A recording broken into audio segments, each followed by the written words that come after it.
Eto mga katao, isa na namang application na sisilipin natin kung tayo ba ay pwedeng kumita dito ng libre o kaya kailangan pang mamuhunan. Samahan nyo ko mga katao.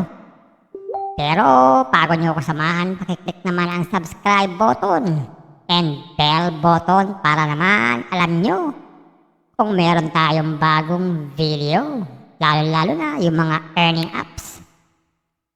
Ito nga yung kanilang form na pwede tayo mag-sign up. Maglagay lang tayo ng mobile number, password, tapos ulitin lang ang password, click ang register. Subukan na natin.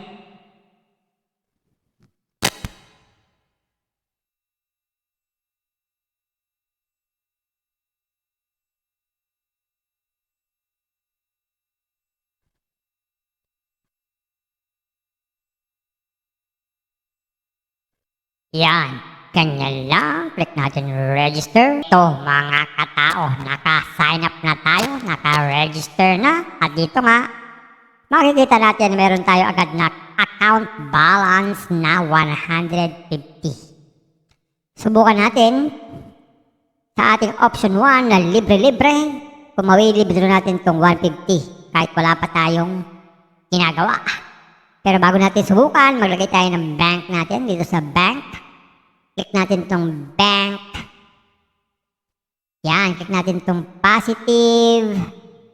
Lagay tayo ng bank name. Ano bang pwede dito? Pwede pala dito ang GCash or Maya. GCash na lang. Confirm. Ilagay natin dito ang GCash number natin at ang GCash name natin.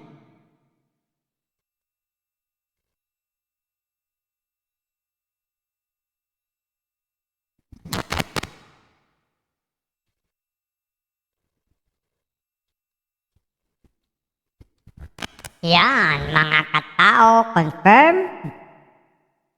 Yan, meron na tayong GCash, may bank na tayo. Subukan na natin mag-withdraw. So, withdrawal. Yan, meron tayong withdrawable amount na 150. Lagay natin 150. Tapos, bank account natin ay GCash. Ayan, confirm. Yan, click natin, confirm. Pero bago yan, sabi dito ang minimum ay 150. So, pasok tayo. Withdrawal hours ay 10 a.m. hanggang 6 p.m. Pasok din tayo. At unlimited daily withdrawals daw within the period of 10 a.m. to 6 p.m. Pero may bawas. At 20% for the amount of 1.5 na withdrawal at 15% naman pag nag-withdraw tayo ng more than 1.5 at 10% pag tayo nag-withdraw ng above 5K. So, may mga bawas-bawas pa pala. Confirm natin to. Ayan, sabi ito, must participate at least. And at least one investment project. So, kailangan pala tayo mag-invest dito, guys, bago tayo makapag-withdraw. Pero, pwede naman tayo mag-earn. Yun nga lang, hindi na tayo makapag-withdraw. Dahil kailangan pala natin mag-invest.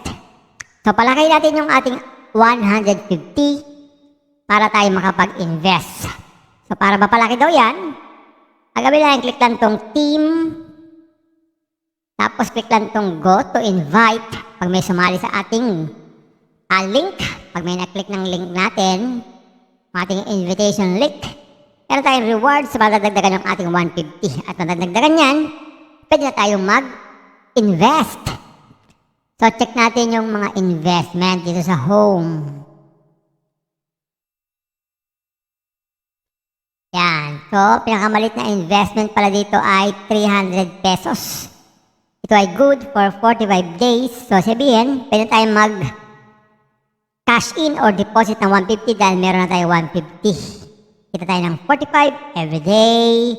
Pag 800, 128 every day. Pag 15, 255 every day. At ang pinakamalaki, 47.5 ang halaga.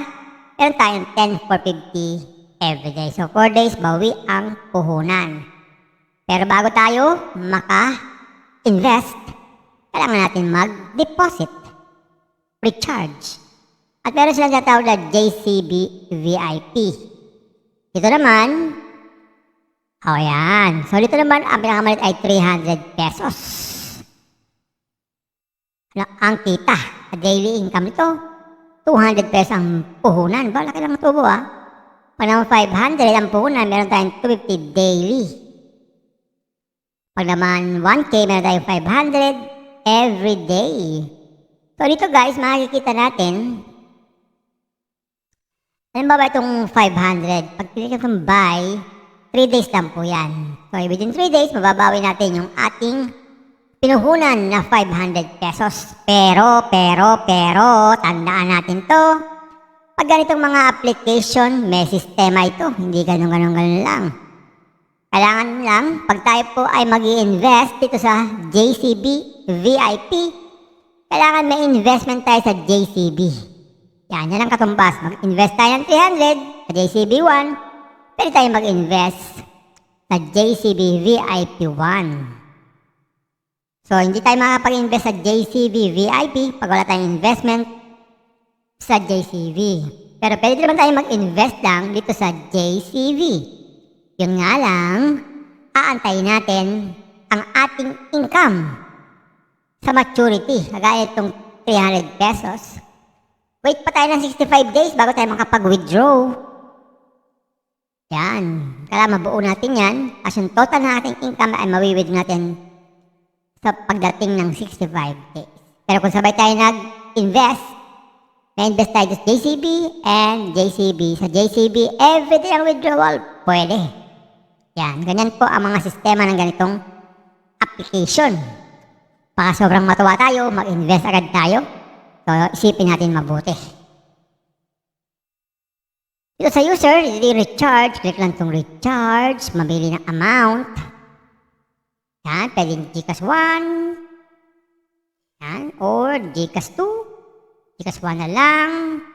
Pero ang minimum top up daw ay 300 pesos. So, ibig sabihin, mag-invest tayo ng 300, mabibidro natin yung 150. Submit lang yan. Via Gcash, scan itong QR code, mag-open ng Gcash, mag-transfer ng fund. Ayun. Pag na-reflect na sa ating account, pwede na tayo mag-invest. Ano pa ba? So, meron sila itong application, pwede tayo mag-download para mabilis na tayo makapag-login at meron silang customer service. In case na meron tayong problema sa ating mga account at about us, magbasa-basa muna bago mag-invest. Ayan mga katao, isang application, kalalabas-labas lang. Nasa sa inyo yan, kung kayo ay mananatili lang sa libre, o kaya mamumuhunan. So, ingat-ingat sa pagpili. Baka naman tayo ay magkamali.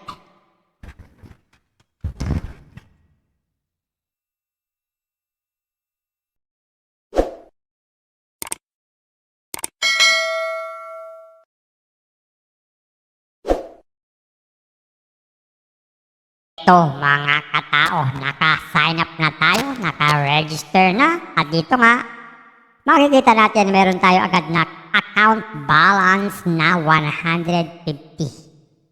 Subukan natin sa ating option 1 na libre-libre. Kung mawilibre natin itong 150 kahit wala pa tayong ginagawa. Pero bago natin subukan, maglagay tayo ng bank natin dito sa bank. Click natin itong bank. Yan, click natin itong positive. Lagay tayo ng bank name. Ano bang pwede dito? Pwede pala dito ang Gcash or Maya. Gcash na lang. Confirm.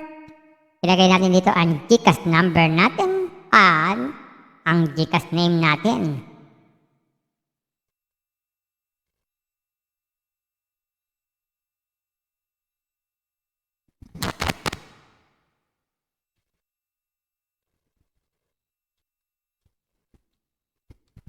Yan, mga katao, confirm. Yan, meron na tayong Gcash, may bank na tayo. Subukan na natin mag-withdraw. So, withdrawal. Yan, meron tayong withdrawable amount na 150. Lagay natin 150. Tapos, bank account natin ay Gcash. Ayan, confirm. Yan, click natin, confirm. Pero bago yan, sabi dito ang minimum ay 150. So pasok tayo. Withdrawal hours ay 10 a.m. hanggang 6 p.m. Pasok din tayo. At unlimited daily withdrawals daw within the period of 10 a.m. to 6 p.m. Pero may bawas at 20% for the amount of 1.5 na withdrawal at 15% naman pag nag-withdraw tayo ng more than 1.5 at 10% pag tayo nag-withdraw ng above 5K. So may mga bawas-bawas pa pala. Confirm natin to. Ayan, sabi ito, must participate at least. And at least one investment project. So kailangan pala tayo mag-invest dito guys bago tayo makapag-withdraw. Pero pwede naman tayo mag-earn. Yun nga lang, hindi na tayo makakapag-withdraw. Dahil kailangan pala natin mag-invest. So palakay natin yung ating 150 para tayo makapag-invest. So para mapalaki daw yan, agawin lang, click lang tong team. Tapos click lang tong go to invite pag may sumali sa ating link. Pag may na-click ng link natin, ating invitation link, meron tayong rewards sa madadagdagan ng ating 150. At madadagdagan yan, pwede na tayong mag-invest. So check natin yung mga investment dito sa home.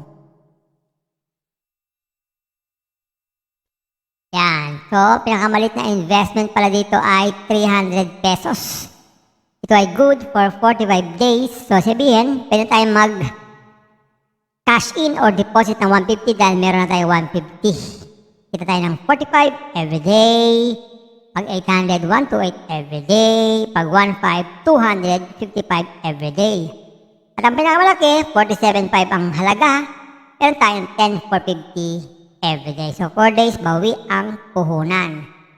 Pero bago tayo maka-invest, kailangan natin mag-deposit, recharge.